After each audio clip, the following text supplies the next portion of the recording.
Welcome to Recipe Wars. My name is BC Hoffman. Today we're doing chocolate souffle.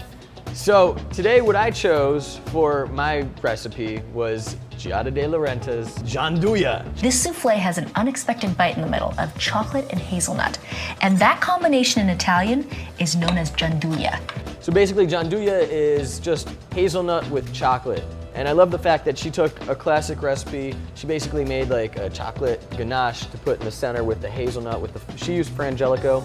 In Italy, they use chopped up hazelnuts, which have a little texture, which I really do love too, but we're sticking to her recipe. Hi, I'm Lolita Lopansary. Well, I chose Mark Bittman. So I have come up with the drop-dead, easy, foolproof, this means you, all-time chocolate souffle. He is a columnist and a food writer for the New York Times. So the recipe that I chose from him is really simple. It kind of just lays down all the techniques that you need to make a souffle. And I'm Adrian Bustamante. Mine came from the beautiful Martha Stewart. This amazing technique for taking eggs and turning them into gossamer fluffs. They basically stuck with the original old school souffle recipe, adding a little bit of alcohol. In our case, we're gonna use rum. She used a little bit of cognac in her recipe, but we're gonna go with rum because who doesn't like a little rum in some of their desserts? But overall, a great old school style recipe that I'm really excited to make. Excellent, excellent. So, that being said, even though I know mine's gonna win, let's get this recipe war on. So today we're doing soufflés. Soufflé is basically a light cake. It consists of custard, flour, and a nice meringue. So all we're gonna do today is one of the most important things, unless you're ready to multitask, is the first key is having, usually in most cases we use a ramekin for a souffle. Now there's so many different types of soufflés that you can do. You can do a sweet one, you can do a savory one. Today we're doing chocolate, because who doesn't love chocolate? And the key when you're actually putting the souffle in is you wanna make sure that you have this nice and buttered up and sugared up. The butter is gonna basically be to help prevent the souffle from getting over the top, and at the same time the sugar are like little ladder steps for the souffle to climb up. It's gonna add the grit that gives it the strength to climb up, plus the butter and the sugar are just added flavor for your souffle.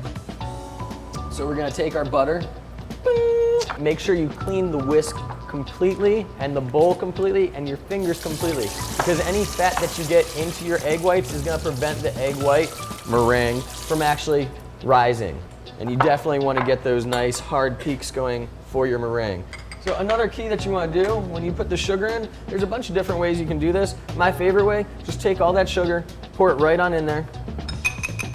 And it doesn't matter how much sugar you put in there, because the sugar is just gonna stick to what it needs to in the butter, and then just come right out. And then you're just literally gonna put it in right that bowl. along.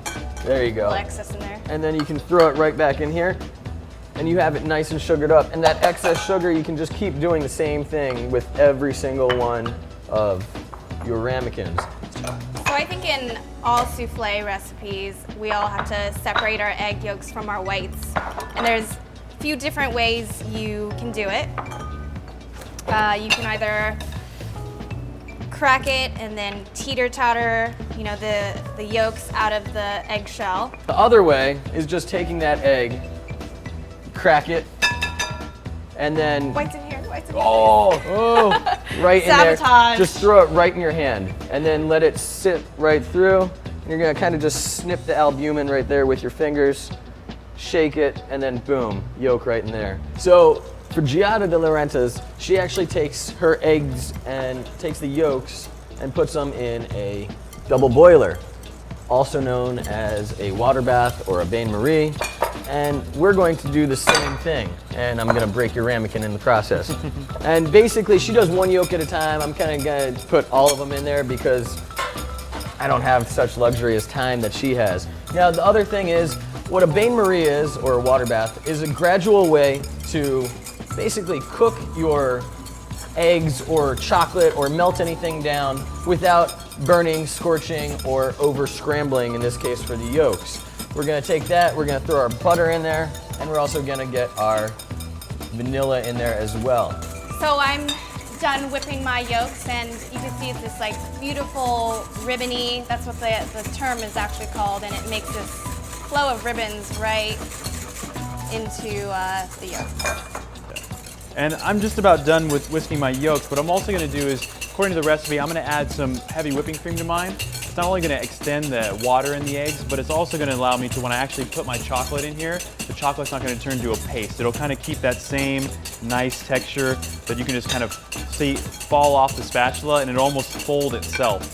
So what I love about this one is Giada actually takes the chocolate, removes the bowl from the bain-marie, and literally just lets that chocolate melt on its own in the eggs. A lot of people think that when I'm in the process of whipping my egg whites, that you need so much of this muscle when it's really about your wrist movement and how fast you can do it.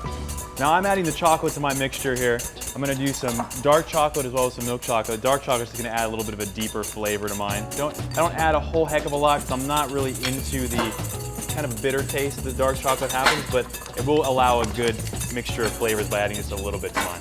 So with my recipe, I use bittersweet chocolate, and what it is, it's just chocolate with less sugar and a little bit more cocoa butter. Basically, the key and rule of thumb that I use, especially when you're using an oven, if you can smell it, that means it's done. That means pull it out. By adding that whipping cream in there, it just creates the ability to just fall off the whisk here, and it almost folds over itself. Looks like you guys are behind on whipping your whites. Oh! Always with the race, always with the race. You want nice ribbons of chocolate. That's what you're going for right there. So I've got that going right there. That is how your chocolate should look. Look at that. Oh, that's tasty. So I have a nice soft peak going right now. I'm gonna keep going because I want a medium to hard peak. Yeah. So you're probably wondering, why did I use flour in mine? Well, the traditional recipe actually does call for flour, just a little bit. And basically the flour is going to be your structure right there. And the egg whites are obviously your lift. Well, they're still sweating over whipping their egg whites. I'm just about done. And you can see that it's definitely a hard, fluffy pillow of love. Can you drop an egg in there? Can you hold it over my head? No, I'm please going don't. to. I can drop an egg in mine. This is the ultimate test. Let's give it the test. Boom. Glue. Nothing. Yes. Okay. I'm gonna set my egg whites aside. I'm bringing back my chocolate mixture now, and I'm gonna add a little bit of coffee flavor to mine as well, along with the rum. Put that in there, and just a little bit of rum. And you at home, if you want a lot of bit of rum, feel free. Now I'm gonna add my egg whites to my chocolate mixture. We're gonna fold the egg whites at one point into the mixture, but there's a portion where you actually want to introduce the egg whites to the chocolate. So I'm just gonna introduce them this way, and then you're just gonna mix. I'm doing in my chocolate, I'm actually gonna throw in that flour and that milk mixture, or flour and milk mixture. I can't speak. I'm gonna mix that in, give that a nice whirl.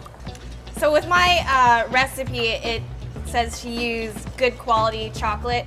And if you look at all the ingredients in a souffle, what is it? It's eggs, butter, and those are inexpensive ingredients. So you might as well splurge a little bit on some really good quality chocolate. Yes, you might as well. Now the fold, the great folding technique I always like to use, which is the one everyone should use, is going directly from the middle, coming up and over, and also turning your bowl after every fold as well. So you're literally gonna start at the edge of the bowl, right? And then go straight to the center. Go straight to the You center. want to make sure you cut right along the edge of the bowl with that meringue. Now the cool thing is, so once you've done this already, you can actually take it and you can put it, once you've got it in the ramekin, you can put it in the fridge or in the freezer. If you're putting it in the fridge, you can put it in the fridge for like up to 2 hours. If you're putting it in the freezer, if you put saran wrap over top, you can then put it in the freezer for up to a week even. And So I've actually finished incorporating all my whites with my chocolate, and there's no real humongous white streaks in there. And the important thing to remember is that you want to put the same amount of batter in each ramekin so that it does cook evenly.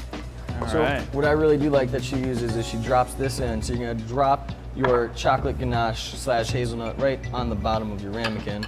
So I wanted to double check that the higher edges of my ramekin actually have more sugar on them, because like BC said, it's gonna allow my souffle to actually adhere to it as it rises. So please double check that, because if you only have sugar halfway up, it's gonna be a problem when baking it. Mr. Bustamante's ginormous souffle right there. which looks amazing too. You know what? I think regardless, there's really gonna be, everyone's a winner on this one because all of us get to eat chocolate souffle. I know, who doesn't love chocolate? Yeah. I'm a huge sweet fan, so I'm gonna love having a bite of everyone's souffle.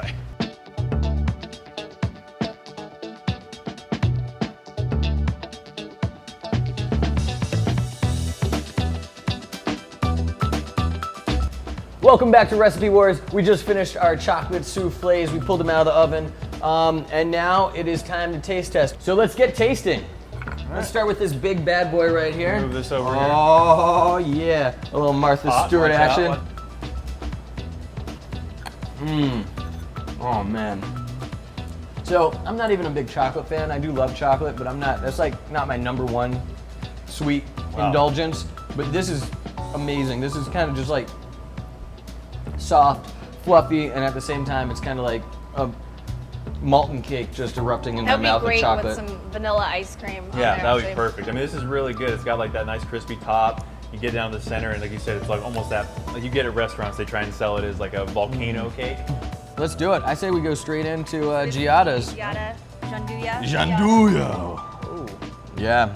Oh, look at that. That looks great. Oh man. It's almost like a marshmallow. Like It is. I get a real hit of like I'm biting into. Excuse me. That good, huh? Yeah, I get a real hit Wow. like I'm biting into like a marshmallow, and then that little chocolate at the bottom with the. Oh man, this is. Yeah, even when you That's perfect. put it into the ramekins, his batter was so much more fluffy and light looking as opposed to ours that was really chocolatey and super dark. This Yeah. is It has So- like a nuttiness. yeah, It's this that is- hazelnut. it's the That hazelnut. hazelnut really comes out. And again, you can do anything. I mean, if you want to stick to the liquor to add the flavor, you can use Di Serono, a little amaretto. I mean, there's macadamia nut liqueurs, there's pistachio liqueurs. You really have any option you want to go with as far as flavor and liquor. But the hazelnut and the chocolate go really well together. And she uses milk chocolate, which is great with the bittersweet chocolate. So it's a nice decadent combination of flavors. All right, let's bring let's this try Mark Bittman's recipe. Mark Bittman. I'm a little bit nervous because it doesn't have any extra flavors or anything in it, but it's simple if you're ever trying to make a souffle for the first time. It's the easiest one. And this is totally a great way if you want to just impress your date or Make it together. yeah, maybe make it together. It's nice and romantic, and at the same time, it's just delicious. It's definitely more of a Yeah. definitely more of a cake, you know, feel to it. It's weird 'cause there's no flour in it. Yeah, at all which is either. crazy in It that was in the aspect. whipping. So less. It's, I think mine's the only one that actually did use Yeah. flour in the recepe. when it doesn't even and, seem. and it that doesn't one even seem seems like more it. like a marshmallow than any of the other ones. But it's very, it's a little bit on the drier side for me. Yeah. But it's definitely the chocolate isn't overpowering, which is still good. So you get all that good chocolatey flavor to it. Right. But again, this would be really good. I think if you had some ice cream with it, this especially. I think out of all three, if you had some ice cream with this one, this would be Totally. amazing. Which is the unanimous winner? I am going with Giada's, just because I'm a huge fan of like marshmallow and lighter chocolates, and I just get all those. It's almost like I'm eating hot chocolate, you know, in a sense. It's a really, really rich, but not too rich of a flavor. It's perfect for me. Yeah. I definitely like mine for the simplicity of it, but as far as flavor-wise, I think the Giada's wins. Yeah. It's a little nutty and caramelly and like soft, pillow, and Yeah, really good. it's really good. It's really good. So, my vote doesn't even matter because it's already been proven that Giada's is the winner, but I would actually probably go with Giada's as well, just for the sheer texture. Please subscribe to our channel, follow us on Twitter, like us on Facebook. This has been Recipe Wars. My name is BC Hoffman. Catch us next time when we keep fighting.